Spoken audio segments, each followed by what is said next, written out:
It's too bad we're not closer in age. I find older men stimulating. I hope you're not talking about me. Oh, certainly not. You're not in the least bit stimulating. I never went to bars. I was the guy who, I never picked up women kind of thing. So playing Sam Malone was an anathema to me for the longest time. I was full of insecurity and just felt horrible. They once called him a traitor, a scumbag, the man who abandoned his paralyzed wife after childbirth complications to chase after a black comedian at the peak of his fame. The press tore him apart. The public was furious. Friends turned their backs, and everything, from his career to his image as the gentleman of television, nearly turned to ashes overnight. But that same man, a few years later, found true love. His wedding was attended by the President of the United States. He became the kind of man who could make a movie star say, "I would live 100 lifetimes just to be loved by this man again." You may have seen him on screen, standing behind the bar, flashing a charming smile, mixing cocktails, and giving witty advice to regulars.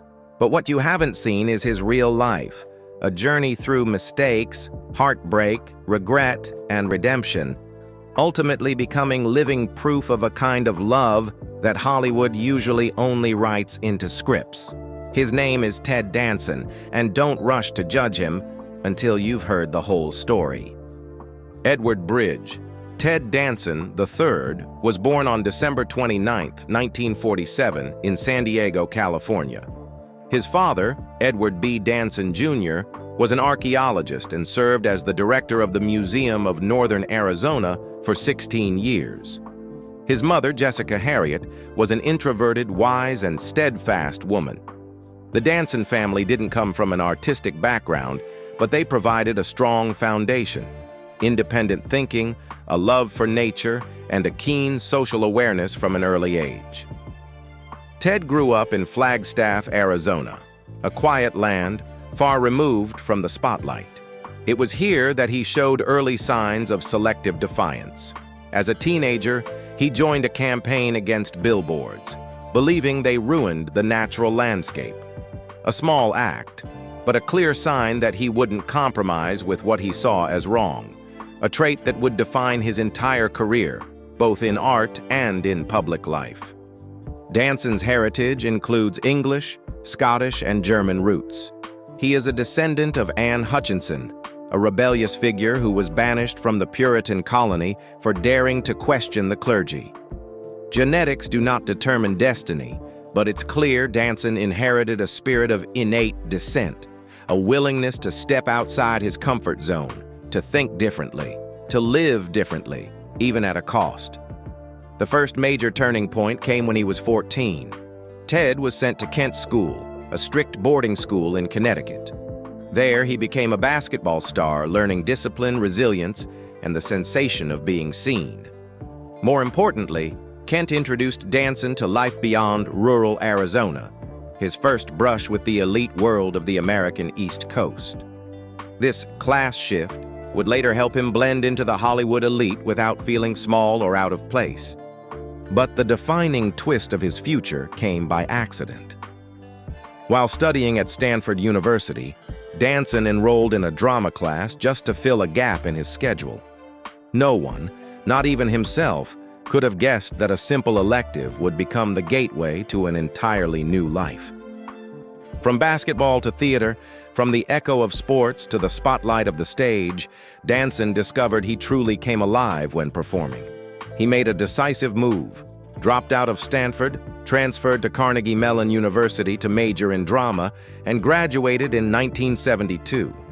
What seemed like disconnected pieces, an inheritance of dissent, a childhood close to nature, a fighting spirit, an elite East Coast experience, a gentle academic detour at Stanford, were actually a logical chain leading to a rare archetype of artist, one who is imperfect, has made mistakes, but is brave enough to confront, change, and live truthfully. Ted Danson didn't enter the arts driven by a burning passion from the start, but when opportunity came, he seized it. and that is what built a career that has lasted nearly 50 years. In 1972, after graduating from Carnegie Mellon University, Ted Danson began his acting career with a supporting role in The Real Inspector Hound by Tom Stoppard. It was a small off-Broadway stage, no cameras, no red carpet. But it was the first time he was called an actor. 6 years later, Danson left New York and moved to Los Angeles. There, he continued his studies at the Actors Institute under Dan Fauci while taking on teaching jobs to make ends meet. It wasn't glamorous, and nothing stood out. His early days in Hollywood were a string of small roles in TV series like Taxi, Magnum P.I., The Amazing Spider-Man, Benson. No one remembered the characters' names, not even the faces. But he didn't give up. Then came the opportunity. Cheers, a new sitcom from NBC, was looking for someone to play Sam Malone, a former athlete turned bar owner, charming yet vulnerable. The role was originally written for a football player, and the top contender was Fred Dryer, a well-known former NFL star. Ted Danson wasn't the first choice, but when he walked into the audition room with Shelley Long auditioning for the role of Diane Chambers, something happened. No one scripted that moment, no one forced anything, but everyone in the room felt it. "Ted, you guys must have felt that happen instantly, right?" Will Arnett asked on the Smartless podcast. "It was inevitable," he said. "It was magical," Sean Hayes agreed. The chemistry between Ted and Shelley didn't need to be explained. They weren't acting like lovers. They were the lovers. From the very first try, no second take was needed. And just like that, all the original plans were scrapped. Fred Dryer was out. Sam Malone was rewritten, from a football player to a former baseball player, to better match Danson's tall, lean frame and thoughtful demeanor. To prepare for the role, he even enrolled in a bartending class in Burbank, California, because he had never worked in a bar before. He also had to pretend to be a sports guy, even though he had never actually watched a full baseball game. That audition didn't just cast a role, it created an icon. And Danson, the once-forgotten supporting actor, officially stepped into the ranks of those who would change the history of American television.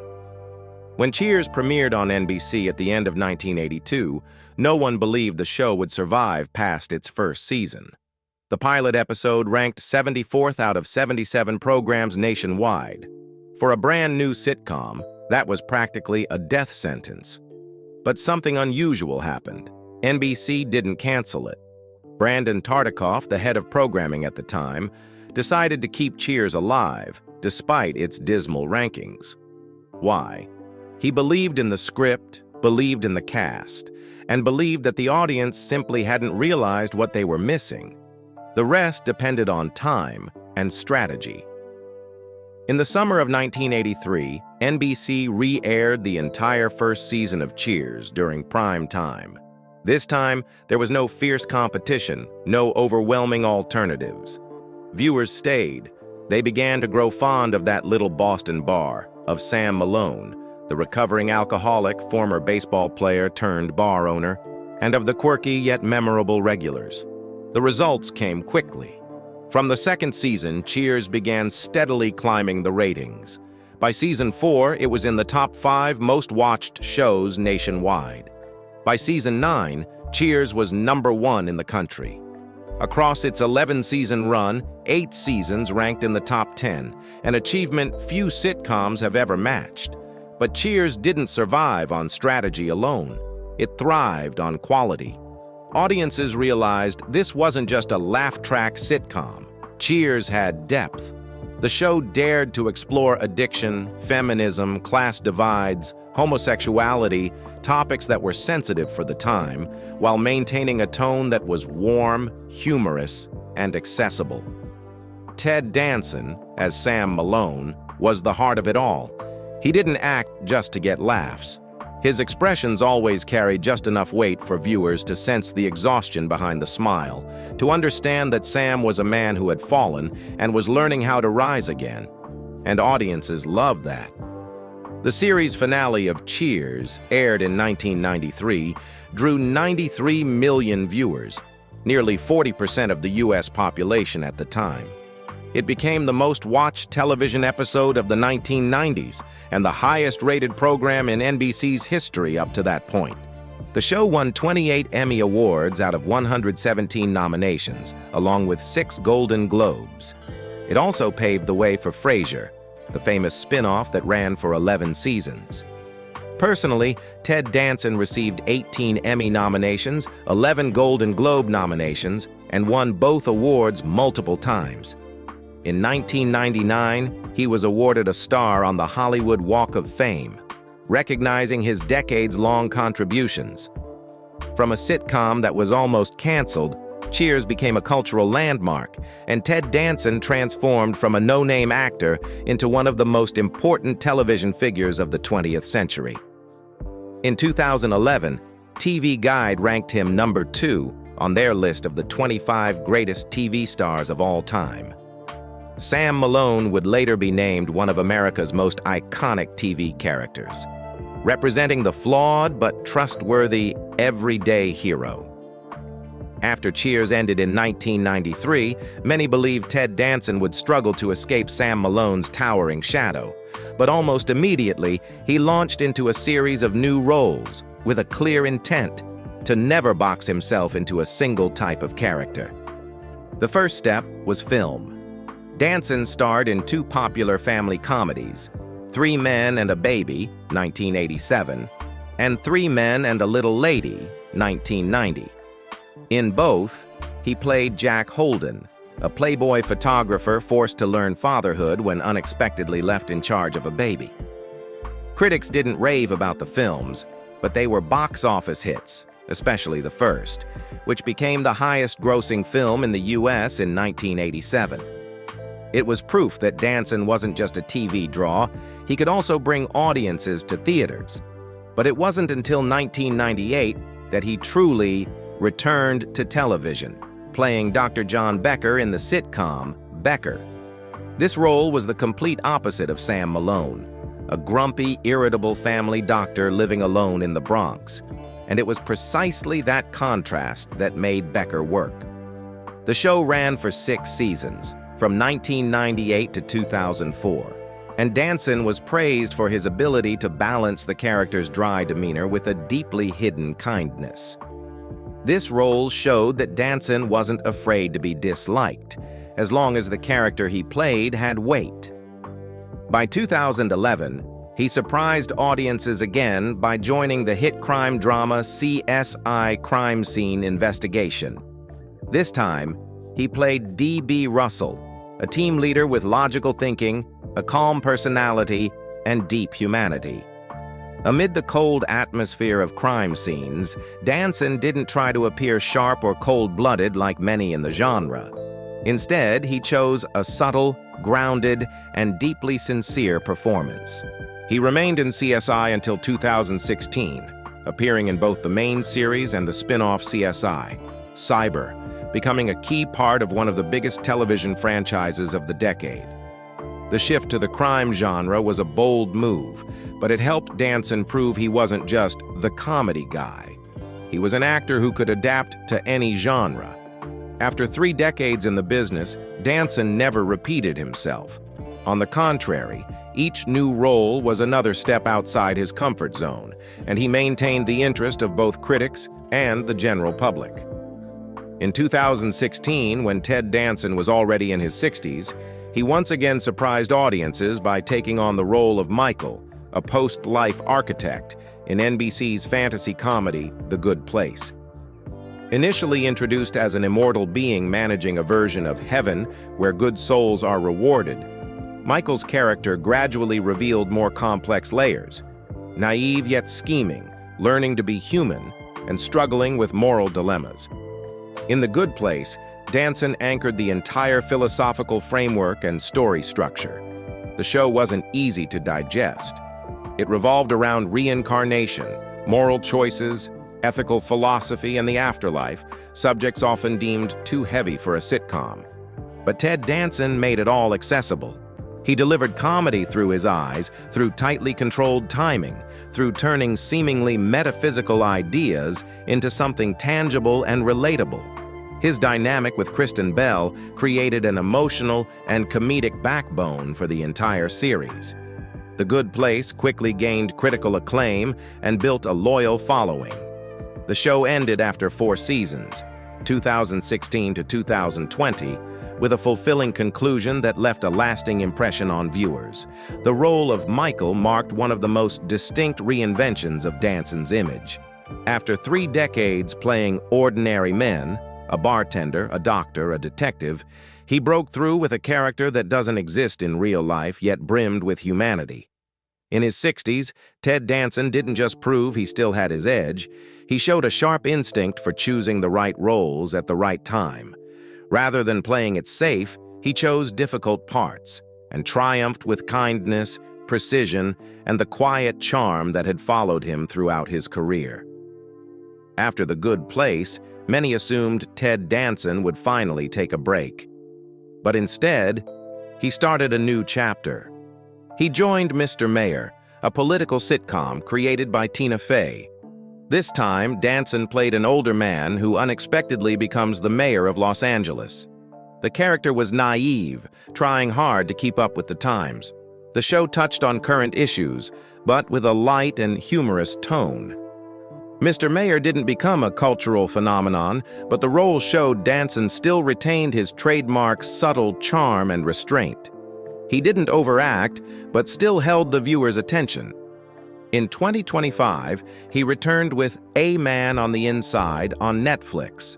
This time, the role was quieter, a widower, living alone, hired to investigate secrets inside a nursing home. The film was inspired by the documentary The Mole Agent. No action, no special effects. The story revolved around observation, understanding, and connecting with other elderly residents. And it was this simplicity that made the film special. Danson portrayed the character with honesty, without embellishment. It felt as though he wasn't acting, but simply living inside the role. Outside of acting, Danson teamed up with Woody Harrelson, his old co-star from Cheers, to launch the podcast Where Everybody Knows Your Name. Though the title nods to their classic sitcom, the podcast doesn't dwell much on the past. They invite friends, chat freely, and share personal stories. One episode might be about music, another about aging, or sometimes just the two of them asking, "So, how have you been?" Guests might be celebrities like Jane Fonda or simply people they admire. The podcast doesn't aim to go viral. It feels like an ordinary conversation, and that's exactly what makes it worth listening to. Ted Danson doesn't do these things to cling to fame. He does them because he still wants to create. In his 70s, he doesn't try to seem youthful, but he still has the energy to enter a new project without hesitation. For him, continuing to work, to learn, and to connect with others, that's what matters most. In addition to leading roles, Danson has delivered standout performances in Curb Your Enthusiasm and Season 2 of Fargo, where he showcased his range even in non-linear storytelling and offbeat humor. Over nearly 50 years in the Hollywood spotlight, Ted Danson has been more than just a television star. He's also been the central figure in 3 very different love stories, 3 marriages, 3 ways of loving, and one that has lasted to this day. His first marriage began in 1970, back when Danson was still an unknown stage actor. His wife at the time was Randy Danson, also an actress. They married young, while both were still finding their way in the world of performance. But the marriage lasted only 5 years, ending quietly in 1975. No drama, no scandal, and no children. It was a gentle goodbye, but it also hinted that Danson wasn't yet ready to sustain a long-term relationship while his career remained undefined. Then came 1977, and with it, Cassandra Casey Coates, a designer and television producer. And this truly was the turning point in his life. A marriage that began with deep love, but ended in public rupture and national controversy when Danson became the man America condemned for leaving his paralyzed wife to pursue a scandal-ridden comedian. But it didn't begin that way. Danson married Cassandra Coates, a television producer, in the late 1970s, at a time when he was still struggling to find his place in the industry. In 1979, they welcomed their first daughter, Kate. But that joy quickly turned into tragedy. Right there in the delivery room, Cassandra suffered a stroke. She survived, but was left partially paralyzed. From an independent woman, she became someone who needed help with every daily task. Danson, still far from stardom, suddenly became the sole pillar of the family, both financially and emotionally. He cared for her, stayed by her side during rehabilitation. They even adopted another baby girl in a hopeful attempt to rebuild the family after the trauma. But over time, the cracks began to show. As Cheers became a hit, Danson rose to stardom. The pressures of shooting schedules, the glow of fame, and a growing emotional distance that the accident had created, all widened the gap between them. Danson would later admit, "We were no longer the people we once fell in love with." And then, in 1992, everything collapsed. While filming Made in America, Danson and Whoopi Goldberg developed feelings for each other. The relationship began quietly, just two close colleagues becoming increasingly intimate. But it didn't remain a secret for long. The media caught wind of it. Tabloids ran bold headlines. Ted Danson leaves paralyzed wife for Whoopi Goldberg. The public was outraged. A wave of harsh criticism slammed Danson, particularly for abandoning his disabled wife for a woman deemed undeserving, at least in the eyes of many at the time. Some wrote, "Danson didn't just betray, he chose the wrong person." Others called it a midlife blindness, suspecting that he was merely running away from the heavy responsibilities at home. Many female fans of Cheers turned their backs, declaring that the real-life Sam Malone was no longer the TV hero they once adored. What would you think if you were in his shoes? Maintaining a long marriage under constant emotional strain, lack of intimacy, and deteriorating communication is never easy. But it was the way Danson exited the marriage and thrust himself into a scandal of national proportions that made empathy hard to come by. He didn't just end a relationship, he shattered the image he had built over a decade. Coates filed for divorce. After 18 years of marriage, Danson lost over $30 million, one of the most expensive divorces in Hollywood at the time. But money was just the surface. Far worse was the taint on his reputation. No one wanted to talk about Sam Malone anymore. The blow didn't stop there. That same year, Danson appeared at the New York Friars Club roast, honoring Whoopi Goldberg. In a segment that sparked massive controversy, he walked on stage in blackface and delivered a series of racially charged, sexually explicit jokes, even referencing his relationship with Whoopi in bed. The backlash was immediate.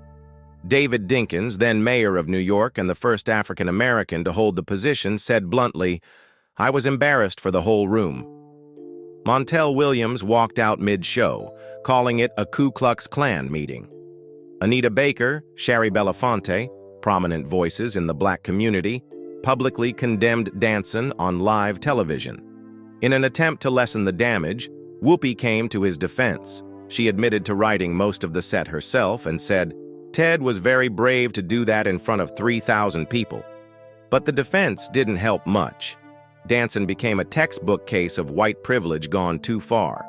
Not only had he betrayed his wife, but he had crossed cultural and ethical lines, even in the name of comedy. Not long after, his relationship with Whoopi ended too. According to sources, Danson's family never accepted the relationship, viewing it as a misstep during a personal crisis. Danson himself later admitted, "I went crazy. I hurt my wife, I hurt my kids, and I completely lost control of myself." From the outside, Danson was America's most successful TV star in the early 1990s. But in just 1 year, he became a symbol of disgrace, and it would take nearly a decade to earn back the public's trust.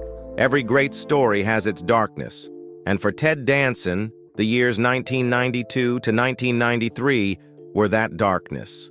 After the collapse of his public image, Ted Danson wasn't thinking about love anymore. But real life has its own way of arranging fated encounters. And the next chapter of his love story was titled Mary Steenburgen. Few people know that Ted Danson and Mary Steenburgen actually met as far back as 1983, 10 years before they would become a couple. At the time, both were auditioning for the film Cross Creek. They were paired together for a script reading. It was their first time seeing each other. But neither of them got the part. The role went to someone else. They left that casting session without another word. Years later, when they were finally together, both admitted not getting that role had been a blessing. "I was a mess back then," Danson said. "I wasn't ready for anything serious." Mary, who was still in her first marriage at the time, echoed, "I was a married woman. So was he. It just wasn't our time." Meeting the right person at the wrong time, only to cross paths again when both were ready. In 1993, shortly after the scandal with Whoopi Goldberg had begun to quiet down, Ted Danson signed on to a film called Pontiac Moon. The movie made little noise, but a 5-hour canoe scene changed his life entirely. Mary Steenburgen, playing his wife in the film, had just come out of a divorce and had lost all faith in love. She even told friends she'd never date again. Danson, fresh from a $30 million divorce and a nation's scorn, wasn't looking to start anything new either. They entered the film as professionals, cool, polite, keeping their distance. And yet, love doesn't ask permission before it arrives. That 5-hour canoe scene, rowing in sync, talking, laughing, and by the time they came ashore, they both knew something had shifted. "We started that trip as friends, and by the time we returned, we were in love," Mary recalled. "It wasn't sudden. It wasn't lightning. It was two grown people, shaped by loss and heartbreak, meeting at just the right time." Danson said he was still a mess at the time, unsure if he could love again. But Mary gave him something different. No pressure, no judgment. Someone who made him want to try again, this time for real. 2 years later, they married in October 1995. It wasn't a lavish affair, but it was special. President Bill Clinton and First Lady Hillary Clinton, longtime friends of Mary, were in attendance.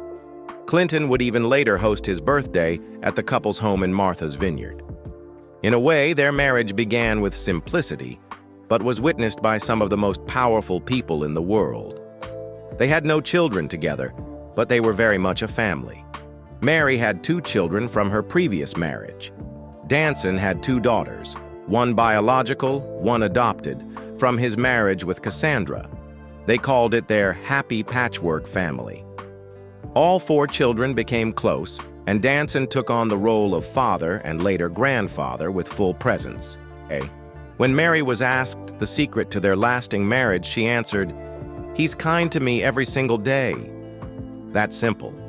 No flowery words needed. Ted doesn't hide his feelings either.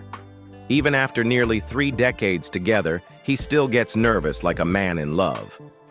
"I still want to impress her. I think I'm the luckiest man on earth." They lead busy lives, Danson filming The Good Place, Mary touring, writing music, acting. But every day they still try to make coffee for each other before leaving the house. Every night, they still help one another run lines. "Every cup of tea, every little act deserves a thank you," she said.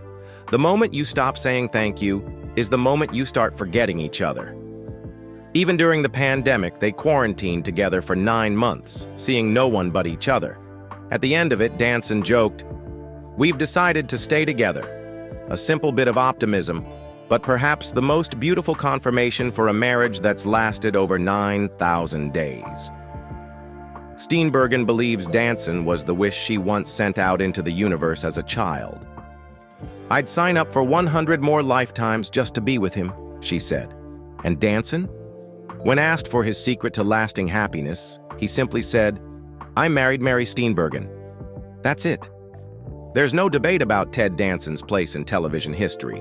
In 1999, he was awarded a star on the Hollywood Walk of Fame, not for a fleeting role, but for nearly 3 decades of consistent excellence, creating unforgettable characters that stuck with audiences. But what Danson leaves behind isn't confined to the screen. Since his teenage years in Arizona, Danson was the kind of person who took a saw and took down billboards he believed polluted the landscape. It wasn't just youthful rebellion. It was the sign of someone who never saw social action as something to add on to fame, but as a way of life. He co-founded Oceana.org, one of the world's largest ocean conservation organizations, alongside Hardy Jones, a veteran activist known for BlueVoice.org. They didn't stop at speeches. They dove straight into campaigns against whale hunting, against oil pollution to protect sharks and coral reefs. Danson appeared at congressional hearings, wrote books about ocean conservation, and served for years on the board of directors. No one forced him into it. He chose to be part of a warning to the future. And today, in the era of podcasts and limitless connection, Ted Danson has found a new way to tell stories. With Woody Harrelson, his co-star from Cheers, he created the podcast Where Everybody Knows Your Name. The title may evoke nostalgia, but the content is thoroughly modern. Not a look back at past glory, but a true reunion. 2 old friends talking, introducing other friends, and sharing stories too personal or too raw for television. Here, we see a Danson no longer a star, just a man in his 70s who enjoys listening, learning. He invites guests like Flea from Red Hot Chili Peppers, a man who once lived recklessly, got lost, then was pulled back by music. He talks with Jane Fonda, openly amazed that at over 80, she still protests, writes books, films, and engages in activism. The podcast doesn't go viral like a hit show, but it carries its own quiet weight. It inspires through truth, unedited, unvarnished. In his 70s, Ted Danson hasn't retired. He doesn't run from old scandals. He just lives, gently but fully. His family is now the center of his world. Danson is a grandfather to 3 granddaughters and a newborn grandson named Sonny. One of the most memorable recent stories happened just before Sonny was born. Danson's youngest granddaughter had a dramatic reaction to the news, fearing she'd lose her most spoiled status. She was furious, Danson shared on television. She didn't want to see the ultrasound, didn't want anyone to mention the baby. But when she finally laid eyes on newborn Sonny, naked, red, and with one very unexpected feature, she simply exclaimed, "That thing is huge!" Everyone burst into laughter. And for Danson, that was the moment he realized his life today is truly full because of little moments like that. With Mary Steenburgen, Danson still lives with the same kindness and consistency as he did in the beginning. Even though both have busy careers, he continues acting, she writes music, tours, produces. They maintain the small rituals that seem insignificant to others. Making tea for each other every morning, learning lines together, staying up late to polish lyrics, quietly touching each other's shoulder between takes. When the COVID-19 pandemic struck, they quarantined together for 9 months, seeing no one but each other. There were no breakdowns, no angry fights. After all that time, Mary simply said, "We choose each other every morning." Danson replied simply, "Love is an action. It's gratitude. It's being real." Danson now resembles someone fully embracing the age many fear. Old, but not irrelevant, stepping back without disappearing. He doesn't use social media, doesn't post daily updates, doesn't throw himself into the whirlwind of digital attention. But that doesn't make him fade. On the contrary, that silence makes Danson stand out, like a quiet flame that burns steadily, quietly, never going out. He and Mary now live primarily in Los Angeles, occasionally returning to their beloved home on Martha's Vineyard, the place where they married in 1995 and once hosted President Bill Clinton's birthday. The house is not just a home, but a vessel of memory, a place that nurtures all the small things they've built together. In early 2025, he received one of the highest honors, the Carol Burnett Award at the Golden Globes, the most prestigious award given to an individual for outstanding contributions to television. Let's go back to that moment when 93 million Americans tuned in for the final episode of Cheers. A number that didn't just reflect popularity, it proved one thing. Ted Danson wasn't just an actor. He was a part of collective memory, but that success didn't come easily, and it didn't shield him from personal pain. There was a time when he lost his image, lost the audience's trust, and nearly lost himself. Not because his talent faded, but because he made the wrong choices at the wrong time. Today, with the past behind him, Ted Danson carries some regrets, but he also chose to make amends, to live kindly through the lessons of his mistakes. His marriage to Mary Steenburgen, over 30 years of quiet, unembellished devotion, is the clearest answer to that redemption. And what about you? Do you believe people can change? Or that mistakes are a final sentence? If this story made you think, hit like, subscribe to the channel, and don't leave just yet. We have many more journeys still waiting to be told. See you next time, in the stories to come.